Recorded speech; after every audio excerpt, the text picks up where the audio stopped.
السلام علیکم ناظرین، میں آصف خان ہوں۔ آپ یوٹیوب چینل دیکھ رہے ہیں۔ کیا واقعی ایک سیاہ دور کا اختتام ہوا؟ اور اس دور میں کیا فیصلے ہوئے؟ اور ان فیصلوں کو کن نظریات اور کس زاویے سے دیکھا جا رہا ہے؟ اور کیا عمران خان صاحب کو ریلیف مل سکتا ہے؟ اور کیا عمران خان صاحب اس وقت ان کا کوئی ڈیل ہوا؟ اور ان کو جو حالیہ ریلیف ملی، اس ریلیف کے پیچھے کیا حقائق ہیں؟ اور آگے چل کے عمران خان صاحب کے ساتھ کیا ہونا ہے، پاکستان تحریک انصاف کے ساتھ کیا ہونا ہے، اس کے حوالے سے اپنے اظہار خیال آپ کے ساتھ شیئر کریں گے۔ جسٹس قاضی فائز عیسیٰ صاحب کا جو دور ہے، کچھ حلقوں میں سمجھا جا رہا ہے کہ ایک بلیک جو دور ہے اس کا اختتام ہوا، اور اس دور میں جو کچھ بھی کیا گیا وہ جو ہے کافی پریشان کن بھی ہیں اور حیرت انگیز بھی ہیں۔ اور جسٹس قاضی فائز عیسیٰ صاحب کے جو دور گزرا، اس دور میں جسٹس قاضی فائز عیسیٰ صاحب کے اس قوم کے لیے جو خدمات ہیں اور اس ملک کے لیے جو خدمات ہیں وہ جو ہے وہ تاریخ میں یاد رکھی جائیں گی۔ اور سب سے زیادہ اس میں جو میاں نواز شریف صاحب کے جو کیسز ہیں، اس میں میاں نواز شریف صاحب کو حیرت انگیز کے طور پر ان کی جو ریلیف ملا اور ان کے کیسز کس طریقے سے معاف کیے گئے، اور میاں صاحب کا آنا، اور اس کے بعد جب میاں صاحب واپسی گئے تو قاضی صاحب کی جو ٹینور ہے اس کے ختم ہونے سے ایک دن پہلے واپسی چلے گئے۔ تو یہ بھی کافی جو ہے اشارتاً اس میں کافی کچھ سمجھنے کے لیے مواد ہے۔ اور اس کے بعد 8 فروری کا الیکشن، جس طریقے سے اس الیکشن کا انعقاد کیا گیا، اور 6 ماہ گزر جانے کے بعد لیٹ یہ جو الیکشن ہے وہ کرائے گئے، اور یہ الیکشن وقت پہ نہیں ہو رہے تھے۔ مختلف پریڈکشن کیے جا رہے تھے کہ الیکشن ہوں گے، کوئی کہہ رہا تھا الیکشن نہیں ہوں گے، اور جسٹس قاضی فائز عیسیٰ صاحب نے یہ قوم کے اوپر مہربانی کی اور الیکشن کا ایک ڈیٹ فکس کیا۔ اور اس ڈیٹ پر تمام جو صحافی ہیں، تمام جو پاکستانی ہیں، ان کو تبصرہ تجزیہ کرنے سے بالکل سختی سے منع کیا، اور اس کے بارے میں بات کرنا گناہ کبیرہ تصور کیا جا رہا تھا۔ پاکستان تحریک انصاف کے جو کارکنان ہیں، پاکستان تحریک انصاف کے جو امیدوار تھے، ان کی گرفتاریاں، اور پاکستان تحریک انصاف کی بزرگ خواتین اور بزرگ کینڈیڈیٹس کو جو ہے آر او آفس میں ان کی داخلہ روکی گئی، ان کے جو کاغذات نامزدگی ہیں وہ چھینی گئی، اور ان کو گھروں سے اٹھایا گیا، اور چادر چار دیواری پامال کی گئی۔ بہت کچھ کیا گیا اس الیکشن سے پہلے پاکستان تحریک انصاف کے لوگوں کے ساتھ،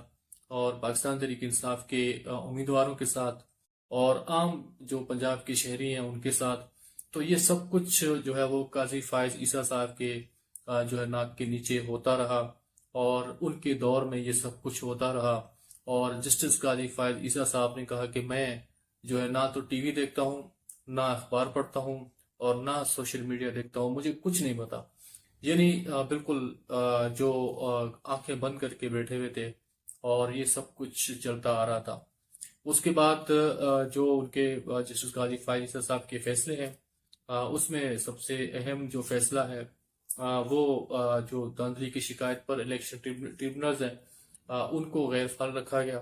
اور اس کو کافی ٹائم تک جو ہے وہ جو ٹریبونلز سسپینڈ کیے گئے، تو اس معاملے کو کافی ٹائم تک دبا کے رکھا گیا، اور ابھی تک بدقسمتی سے الیکشن ٹریبونلز جو ہے وہ ٹھیک طریقے سے کام نہیں کر پائے۔ اور اس کے بعد جو نیب ترمیم کا فیصلہ جو کیا گیا جسٹس قاضی فائز عیسیٰ صاحب کی جانب سے، تو اس میں بھی میاں نواز شریف صاحب اور ان کے جو پارٹی کے لوگ ہیں، اور زرداری صاحب اور ان کے جو پارٹی کے لوگ ہیں، تو اس میں بھی ان کو فائدہ ملا، اور ان کے کیسز بند ہو گئے اور فائلیں بند ہو گئی۔ اور اس کے بعد ملٹری کورٹس کا فیصلہ دیا گیا، اور اس کے بعد آخر میں جسٹس قاضی فائز عیسیٰ صاحب نے 63A کا فیصلہ دیا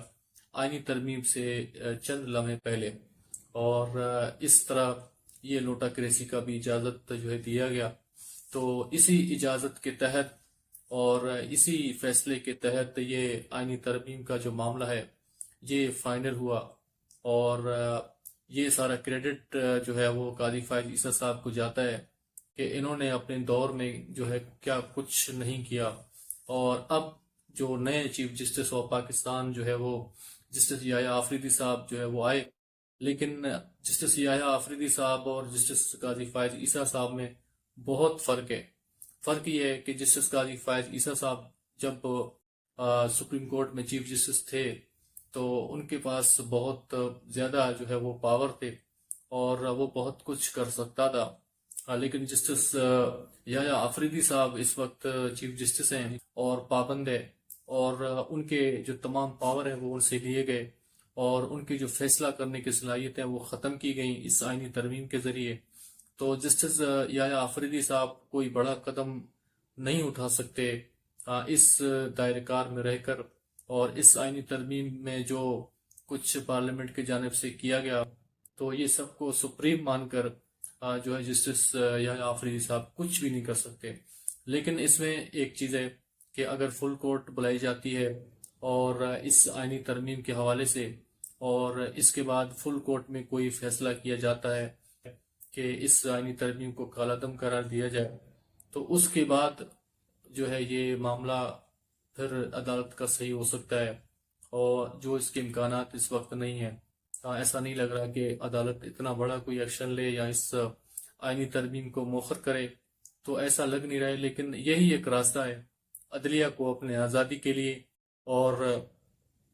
جسٹس یحییٰ آفریدی کو کھل کر جو فیصلے ان کو کرنے کے لیے اور انصاف فراہم کرنے کے لیے،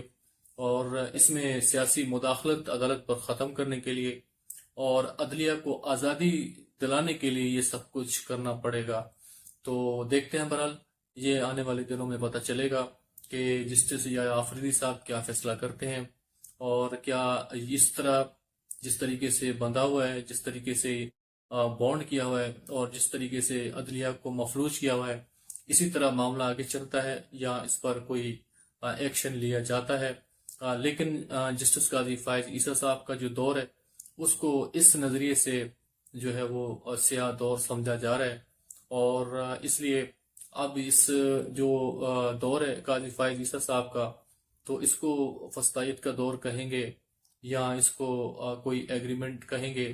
یا اس کو کوئی لندن پلان کہیں گے، یا اس کو کیا کچھ جو ہے وہ کہا جا سکتا ہے۔ تو یہ جو ہے بہت کچھ، ہر جو دور ہے اس کے اپنے اپنے جو اثرات ہیں، لیکن قاضی فائز عیسیٰ صاحب کے یہ جو ٹینور گزرا اس کے اثرات کئی دہائیوں تک یاد رکھے جائیں گے۔ دوسری جانب جسٹس قاضی فائز عیسیٰ صاحب کے دور ختم ہونے کے بعد میاں نواشی صاحب جو ہے وہ واپس چلے گئے، اور عمران خان صاحب کو ریلیف ملنا شروع ہو گئے۔ ان کی اہلیہ بشرا بی بی کو جو ہے ان کو رہائی مل سکی، اور ان کے جو بہنیں وہ اریسٹ تھیں ان کو ضمانتیں مل گئی، اور پاکستان تحریک انصاف کے بہت سارے جو اس وقت کیسز پینڈنگ ہیں، تو آنے والے دنوں میں جو ممکنہ طور پر پاکستان تحریک انصاف کو مزید ریلیف ملنے کے امکان جو ہے وہ ظاہر کیے جا رہے ہیں، اور پاکستان تحریک انصاف کے کارکنان ان کو بھی رہائی ہو سکتی ہے، اور پاکستان تحریک انصاف کے چیئرمین عمران خان صاحب کے جو اس کو پابند سلاسل کیا گیا تھا اور قید تنہائی میں رکھا گیا تھا، اس پر ملاقاتوں پر پابندی تھی، تو اب ملاقاتیں بھی ہو سکیں گی، اور ان کی وکلا کی ایکسیس بھی ہوگی، اور جو پولیٹیکل کمیٹی ہے پاکستان تحریک انصاف کی اس کی بھی ایکسیس ہوگی۔ تو اب یہ سلسلہ جو ہے پاکستان تحریک انصاف کے لیے جو ہے آسان ہوتی جا رہی ہے۔ تو اس کے پیچھے کیا حقائق ہیں؟ کیا پاکستان تحریک انصاف نے کوئی ڈیل کیا، یا عمران خان صاحب نے اس جو آئینی ترمیم ہے اس سے پہلے جو ملاقات ہوئی پولیٹیکل کمیٹی کی عمران خان صاحب سے، اور اس میں جو آئینی ترمیم کا معاملہ اس کو طے کرنے کے لیے جو ایک پل کا کردار ادا کیا مولانا فضل الرحمان نے، تو کیا اس میں کوئی ڈیل ہوئی، کوئی معاملات طے ہوئے، اور اسی کے بعد یہ سارا کچھ ریلیف ملنے لگا، یا پھر جو جسٹس قاضی فائز عیسیٰ صاحب اثر انداز ہو رہے تھے پاکستان کے لوور کلاس کے جو عدالتیں ہیں ان کے اوپر اور ہائی کورٹس کے اوپر، تو کیا پاکستان کے جو عدلیہ، جو نچلی سطح کی عدلیہ ہے وہ جو اب ریلیف دے رہے ہیں پاکستان تحریک انصاف کو، تو کیا اب جسٹس قاضی فائز عیسیٰ صاحب کے نہ ہونے کی وجہ سے وہ جو دباؤ تھا وہ ختم ہو گیا اس وجہ سے؟ تو اس چیز میں کافی ابہام اس وقت موجود ہے، اور یہ دونوں چیزیں جو ہے اس کو وقت ثابت کرے گا کہ عمران خان صاحب نے کوئی ڈیل کیا یا جسٹس قاضی فائز عیسیٰ صاحب کے جو ماتحت عدلیہ تھے اور جو لوور کلاس کے عدلیہ تھے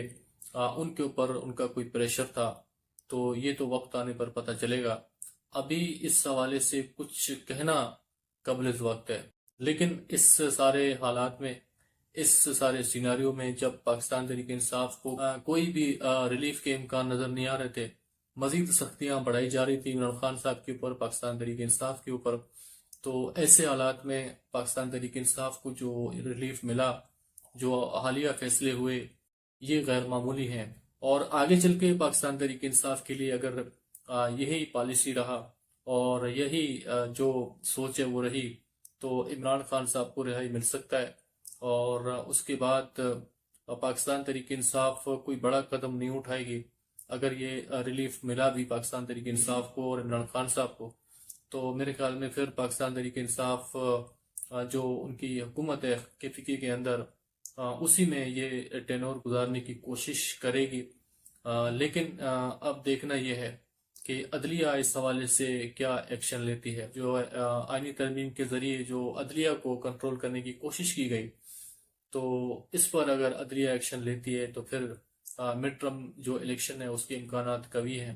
اور اگر عدلیہ نے ایکشن نہیں لیا، عدلیہ نے تسلیم کر لیا اس آئینی ترمیم کو، تو پھر جو پاکستان تحریک انصاف ہے ان کو اپنے جو صوبائی حکومت ہے اس کو ترجیح دینا ہوگا اور اس پر توجہ دینا ہوگا، تو یہ 5 سال کا جو ٹینور ہے یہ مکمل ہونے کی طرف جائے گا۔ تو بہرحال دیکھتے ہیں اس حوالے سے آنے والے دنوں میں کیا فیصلے ہوتے ہیں،